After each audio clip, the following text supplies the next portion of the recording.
On your developing story tonight, a video produced by Britain's Channel 4 on Sri Lanka was screened yesterday at the United Nations Human Rights Council premises in Geneva. Sri Lanka's permanent representative to the United Nations in Geneva, Ravinath Aryasinghe, said that subsequent to the screening, he had expressed Sri Lanka's stance in this regard to the individuals who attended the screening. Over 200 delegates representing various countries watched the video that was screened at room number 25 at the UNHRC premises in Geneva last evening. Well, there were two objectives in our protest to the President of the Human Rights Council about this film.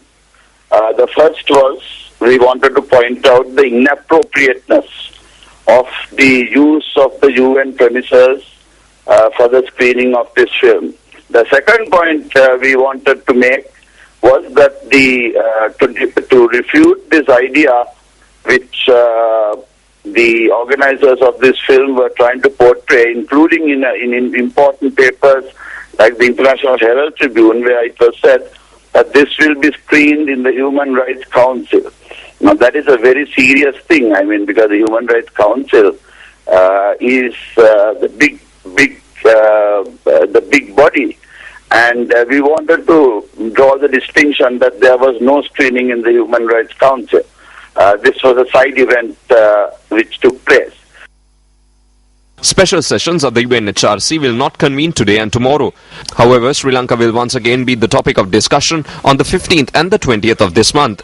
Sri Lanka's permanent representative to the UN office in Geneva, Ravinath Aryasinghe, said that if Sri Lanka will be taken up for discussion on any other day apart from the 15th and the 20th of this month, they will provide the required answers.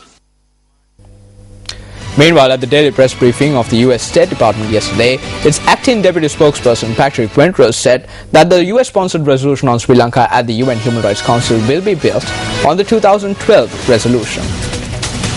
The resolution that you are putting up at the UN, is it different from the last, how different is it from the last year's resolution that the US has put in? Well, we do intend to, as I mentioned yesterday, sponsor a resolution at the UN Human Rights Council current session. It will build on the 2012 resolution, which called on Sri Lanka to do more to promote reconciliation and accountability. The resolution will ask the government of Sri Lanka to follow through on its own commitments to its people, including implementing the constructive recommendations from the report by Sri Lanka's Lessons Learned and Reconciliation Commission. So that's really the content of the resolution, and we're co-sponsoring. We're sponsoring it.